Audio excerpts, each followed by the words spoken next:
177화 타이틀은 센다이 콜로니 4. 점프 발매일인 3월 7일은 오코츠의 생일이었는데 여기에 딱 맞춰 리카에게 생일 선물로 받은 반지를 다시 끼는 모습이 나왔습니다. 지난화에서 우로는 첫 번째 인생에 후회가 남았기 때문에 켄자쿠와 계약을 했다고 밝혔는데요. 이시고리의 경우는 지난 생에 후회가 남을 정도는 아니지만 자기 인생에는 디저트가 없었다고 합니다. 그야말로 전투광이 말할 법한 대사인데요. 여기서 디저트는 마지막을 장식할 만한 승패를 예상할 수 없는 뜨거운 배틀이 가능한 강한 상대를 뜻하는 것이겠죠. 173화에서 사망한 레지의 경우 재밌어질 것 같다는 이유로 후시구로에게 포인트를 양도했기 때문에 오코츠가 진심 모드가 되어 이시고우리를 만족시킨다면 그가 오코츠에게 포인트를 양도할 가능성이 높아졌습니다. 이시고우리는 첫 등장 당시 패션과 헤어스타일 때문에 현대의 술사라고 생각했지만 오코츠의 전투를 보며 나온 반응과 대사로 과거의 술사 쪽으로 의견이 바뀌었고 이번 화에서 확정되었습니다. 즉 센다이 콜로니의 4강 플레이어는 전원 과거의 술사와 주령, 사멸회유에서 두각을 나타내는 것은 역시 과거의 술사인데 그렇게 생각하면 현대의 술사이면서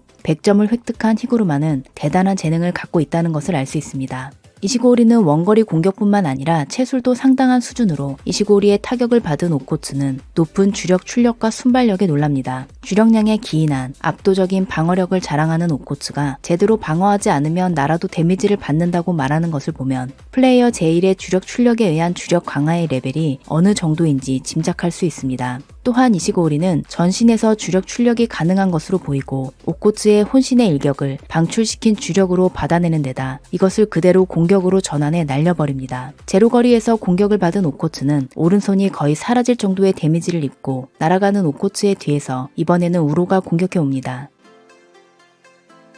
우스라비는 얇게 언 얼음, 살얼음을 뜻하는데요. 이름 그대로 얇은 얼음을 깨는 이미지로 충격파를 날립니다. 오코츠와의 대결에 방해를 받은 이시고우리는 화가 나서 그라니테 블래스트를 쏘지만 우로는 이것을 다시 카운터로 되돌립니다. 그런데 이 장면, 이시고우리와 우로는 과거의 술사인데 말투는 완전 현대의 양아치 같은 것이 재밌었는데요. 솔직히 주술회전에 이런 욕이 나올 줄은 생각도 못했습니다. 과거의 술사들은 수익체의 기억을 공유해서 현대인의 지식과 경험을 갖고 있는데 스마트폰의 기능을 아는 스쿠나도 그렇고 스쿠터를 타고 달리던 레지도 그렇고 과거의 술사, 특히 1000년 전 술사들이 현대에 적응하는 능력은 대단한 것 같습니다. 한편 반전 술식으로 오른손을 치료한 오코츠는 상처는 나았지만 반전 술식의 반복된 사용으로 지친 기색이 보이기 시작합니다. 오코츠는 쿠로우루시 전에서 2번, 이시고우리 우로 전에서 1번, 짧은 시간에 3회의 반전 술식을 사용했습니다.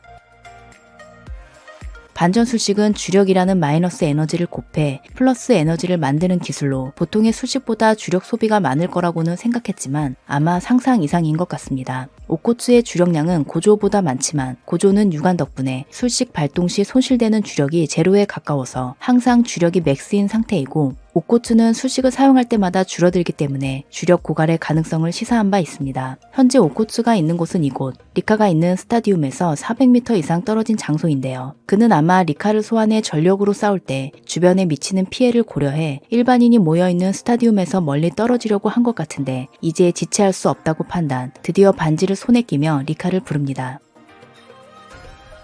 지난화에서 오코츠는 이시고우리에게 좀 콤팩트하게 싸워달라고 했지만 사실 오코츠야말로 콤팩트하고는 거리가 먼 사람이죠. 영권에서는 리카의 완전 현현으로 주술고전 한 구역을 날려버리기도 했습니다. 지금까지 나온 술식 리카에 대한 예상은 리카를 모방해서 오코츠의 주력으로 구현화한 것, 리카의 자녀로부터 만들어낸 술식, 주령 같은 것을 꺼내 싸우는 것이 본래 오코츠의 생득 술식, 반지를 매개로 한 강령술, 오버소울, 리카가 오코츠에 넘쳐나는 주력을 담아두는 그릇이라는 설 등이 있습니다. 그리고 오코츠의 막대한 주력에 의한 오라가 주위에 광범위하게 퍼져 있어 이 영역 내 어디에서든 리카를 현현할 수 있다는 것은 대부분 공통된 의견입니다. 오코츠가 말한 전부의 의미는 3가지 추측이 있는데요. 먼저 첫 번째는 리카의 주력 제한 해제. 백귀야행 당시 리카를 컨트롤하지 못했던 오코츠는 게토의 우즈마키에 대항해 목숨을 건 속박으로 리카의 주력 제한을 해제했습니다. 하지만 지금은 완벽하게 리카를 컨트롤하고 있기 때문에 딱히 목숨을 걸지 않아도 말 한마디로 언제든지 그 정도의 공격을 할 수 있게 되었다는 것입니다.